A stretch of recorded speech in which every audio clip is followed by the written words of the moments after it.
బట్టతలతో బాధపడుతున్నారా? ఆధునితనమైన పద్ధతిలో hair transplantation చేయబడును. Face clinic, Hyderabad. అమ్మా, నా మాటే నగ్గాలి, ఎప్పుడు నేనే కరెక్ట్. ఎదురాళ్ళు ఏం చేయాలి మరి? వింటూ ఉండాలి, ఒప్పుకోవాలి. అంతేనా? ఒప్పుకోవాలి, వేరే ఆప్షన్ లేదు. నేనే కరెక్ట్, తప్పైనా కరెక్ట్ అయినా ఏదైనా సరే నేను అది ఎంత పెద్ద తప్పైనా సరే నేను కరెక్ట్ అంటే మీరు ఒప్పుకోవాల్సింది. నా మాటే నెగ్గాలి. ఏమంటారు? సో మన మాట నెగ్గాలి అంటే 100 మంది వచ్చి మనం చేసిన పనిలో గానీ మనం మాట్లాడిన మాటలో గానీ ఎస్ షీస్ పర్ఫెక్ట్ అని నేను అనుకుంటారేమమ్మా, నేను కాదు. ఇలాంటి స్వభావం మీరు అనేది నాకు అర్థమైంది. ఇలాంటి కొంతమంది ఉంటారండి, అలాగే ఉంటారు. సో ఎవరినైనా నా మాటే నగ్గాలి అన్నప్పుడు మీకు అంత కాన్ఫిడెన్స్ కూడా ఉండాలి. ఎస్ నేను కరెక్ట్ గా మాట్లాడాను, మీరు 100 మందిని తీసుకురండి, నేను ప్రూవ్ చేస్తాను ఇది కరెక్ట్ అనే చెప్పగలిగే సత్తా నాకు ఉండాలి. ఓకే, అప్పుడు మాత్రం కరెక్ట్. నేను కూడా అంటా నేను పర్ఫెక్ట్, మీరు 100 మంది మాట్లాడండి, నేను మాట్లాడిందే కరెక్ట్ అంటా. అది ఒక సైడ్. ఇంకొక సైడ్ ఉంటుంది, నాకు తెలుసు నేను పర్ఫెక్ట్ కాదని, నేను కరెక్ట్ గా మాట్లాడలేదని, నా మాట తప్పని కూడా తెలుసు, కానీ నా యుగో వల్ల నేను ఒప్పుకోను. అంతే, ఒప్పుకోకుండా నాదే కరెక్ట్, నేనే కరెక్ట్ అంటాడు. సో ఇప్పుడు ఎప్పుడైనా సరే మీరు పర్ఫెక్ట్ కాదండి, ఇది తప్పండి, ఇలా కాదండి, ఇది మీరు తప్ప అనుకుంటున్నారా, మీరు చెప్పినప్పుడు నేను విననప్పుడు ఏం చేస్తాను, 100 సార్లు 10 సార్లు పోనీ ఇంకోసారి చెప్తారు. చెప్పిన తర్వాత ఈ పిచ్చోళ్ళతో మనకేం పని అని వెళ్ళిపోతారు. అంతే, మరి ఇది చెప్పడం మానేస్తారు కదా. సో ఎప్పుడైనా నా మాటే నెగ్గాలి అనేది మాత్రం మళ్ళీ నేను చెప్తున్నా, నేను పర్ఫెక్ట్ అయ్యి నేను నిజంగా కరెక్ట్ అనుకొని 100 మంది వచ్చి ఇందులో ఏం తప్పలేదు, ఈవిడ మాట్లాడింది కరెక్ట్ అని చెప్పినప్పుడు మాత్రమే నేను నా మాట మీద నేను ఉండాలి. లేదు ఇది తప్పు అన్నప్పుడు నిజంగా ఎందులో తప్పు ఉందా అనేది నేను తెలుసుకోవడానికి ట్రై చేయాలి. కరెక్ట్. సో మూర్ఖంగా ఒక స్టూపిడిటీ లాగా మాట్లాడేసి నేనే కరెక్ట్, మీరేమైనా చెప్పుకోండి నాదే కరెక్ట్ అని అనుకుంటే అది ఇట్ షోస్ అవర్ లైక్ ఏంటంటే మనం ఎవరిని ఒప్పుకోకపోవడం చూపిస్తుంది అంతే. సో కొన్నిసార్లు కొన్ని విషయాలలో మనం కూడా వినాలండి, ఎదుటి వాళ్ళు చెప్పేది వీళ్ళు ఎందుకు చెప్తున్నారు, నిజంగా నేను ఏమన్నా కరెక్ట్ కాదేమో, నేనేమన్నా సరి చేసుకోవాలేమో నేను మాట్లాడే పద్ధతిలో కానీ, లేకపోతే నా మాటలో కానీ, లేకపోతే నేను ఒక స్టేట్మెంట్ ఇచ్చాను కదా ఆ స్టేట్మెంట్ నేను మళ్ళీ వెనక్కి తీసుకోవాలేమో, సో నేను ఇలా కమెంట్ చేశాను ఇది తప్పేమో అనేది తెలుసుకోవాలి ఎవరైనా సరే. ఎంతసేపు వచ్చి నేనే కరెక్ట్ అంటే కరెక్ట్ లేదేమో అని ఇంకొకసారి ఆలోచించుకొని ఒకసారి రెక్టిఫై చేసుకోవడానికి ట్రై చేయి. సో కొంతమంది అది యాక్సెప్ట్ చేయరండి, ఆ యుగో వల్ల అస్సలు యాక్సెప్ట్ చేయరు. ఎంత తప్పున వాళ్ళకి తెలుసు, వాళ్ళ మనస్సాక్షికి తప్పని తెలిసినా కూడా ఒప్పుకోరాదు. ఎందుకంటే ఆర్గ్యుమెంట్ చేస్తారనమాట, ఆర్గ్యుమెంట్ చేసి అటు చేసి ఇటు చేసి నా మాటే నెగ్గాలి. సో కొంతమంది ఏం చేస్తారంటే ఇలాంటి వాళ్ళతో ఇంకా మాట్లాడలేక వదిలిపారేసి సరే నీదే కరెక్ట్ అనేసి వెళ్ళిపోతారు. కానీ ఆ నీదే కరెక్ట్ అని చెప్తారు చూడండి ఎక్స్ప్రెషన్స్, అప్పుడు తెలిసిపోదు పిచ్చోడ నీతో మాట్లాడే బదులు ఊరుకుండడం అని చెప్పాడని వాడికి తెలియదు, నా మాట నెగ్గించుకున్నాను ఇటు సంతోషపడిపోతారు అనమాట. సో ఎప్పుడైనా మన తప్పులు మనం కరెక్ట్ చేసుకోవడానికి కూడా మనం ట్రై చేయాలండి. ఎప్పుడు ఎవ్వరు కూడా పర్ఫెక్ట్ గా ఉండరు. ఒక్కొక్కసారి మనకు తెలిసి తెలియక మనం ఏదైనా చేసినా కూడా చేస్తాం తప్పకుండా, ఎందుకంటే మనం అంతా మనుషులము.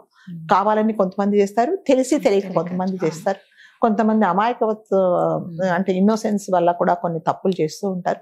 సో మనం ఎప్పుడైనా సరే ఎదుటివాడు మనల్ని పాయింట్అవుట్ చేసినప్పుడు మన తప్పులు మనం రెక్టిఫై చేసుకోవడానికి కూడా మనకు ఆ ధైర్యం ఉండాలి, ఆ యాక్సెప్ట్ కూడా చెయ్యాలి మనం.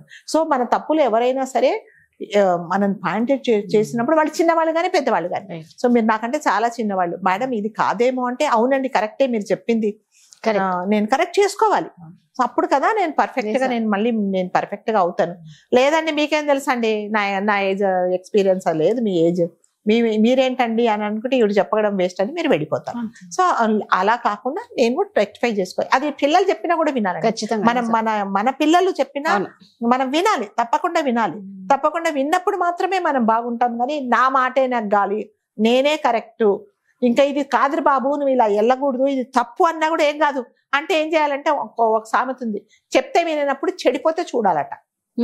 ఇప్పుడు ఎవరైనా చెప్తారు బాబు నువ్వు ఈ దారి మంచిది కాదు, నువ్వు వెళ్ళకు, ముందు చాలా గోతులు ఉన్నాయి, నువ్వు డ్రైవ్ చేయలేవు సరిగ్గా అంటే నీకేం తెలుసు, నేను ఎక్కడైనా డ్రైవ్ చేస్తానని నువ్వు వెళ్ళిపోతావు అనుకోండి, వెళ్ళిపోతే ఏం చేస్తావు, ఆ గోతులో పడిపోతావు.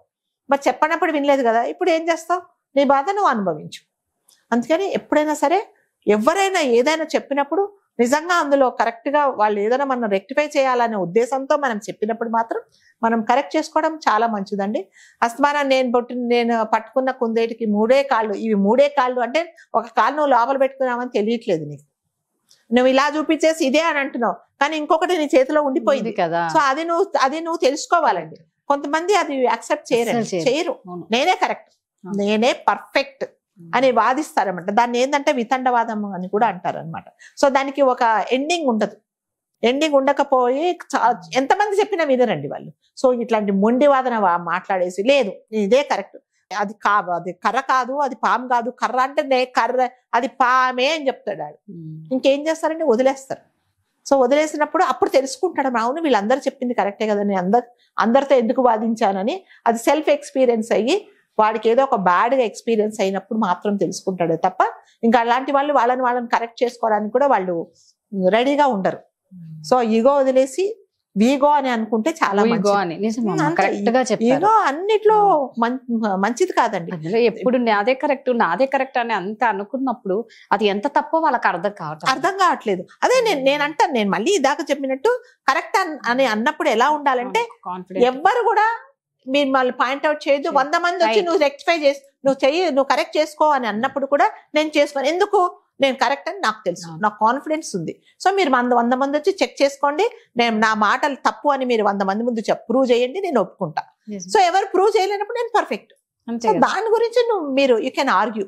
అంతేగాని ప్రతిదానికి నేనే పర్ఫెక్ట్, నా మాటనే నెగ్గాలి అన్నప్పుడు కొన్నిసార్లు పంతాలు పట్టింపులకు పోయి మనం ఏం చేస్తామంటే కొంతమందిని మనము లూజ్ చేసుకుంటాం. సో రిలేటివ్స్ లో చిన్న చిన్న విషయాలలో, మరి ముఖ్యంగా మన పెళ్లిళ్లలో ఇలా జరుగుతూ ఉంటాయండి. చిన్న చిన్న వాటికి పట్టించుకొని పెళ్లి సంబంధాలు, పెళ్లి పీటల వరకు వచ్చిన పెళ్లిళ్ళు కూడా ఆగిపోతే నా మాటే నగ్గాలి, నేనే ఇప్పుడు పెళ్లి కూతురు ఉంటుంది, పెళ్లి కూతురు ఇదే చీర కట్టుకోవాలి. మనం ఒక స్టోరీ ఏదో చూసాం ఇంతకుముందు ఆనంద్ అని. సో అందులో ఆవిడ అంటది అనమాట, నువ్వు ఇదే చీర కట్టుకోవాలి అని. లాస్ట్ కు పెళ్లి క్యాన్సిల్ చేసుకుంటే దాకా వస్తుంది. ఆ అమ్మాయి అంటది, లేదు ఇది మా అమ్మ గుర్తు, మా అమ్మ చనిపోయినప్పుడు నాకు ఇది పెట్టింది, నేను కట్టుకుంటానంటే ఆవిడ వినదు. ఎందుకు వినదంటే ఈగో అనమాట. నేను చెప్పింది నువ్వు వినాలి, అత్తగారు కదా, వినాలన్నప్పుడు లాస్ట్ కు ఫ్రెండ్స్ అందరు ఇప్పుడే ఇలా చేస్తుంది, చిన్న విషయానికే చేస్తుంది, రేపొద్దున పెళ్ళైతే ఇంకా నేను ఎంత అరాక్ట్ చేస్తుందో అని చెప్పేసి లాస్ట్ గా హస్బెండ్ కూడా చేసుకోబోయే అతను కూడా వినడండి. మా అమ్మ చెప్పింది కదా, ఒకసారి వింటే ఏమవుతుంది, ఒకసారి వినకపోతే ఏమవుతుంది అని ఆవిడకి చెప్పండి.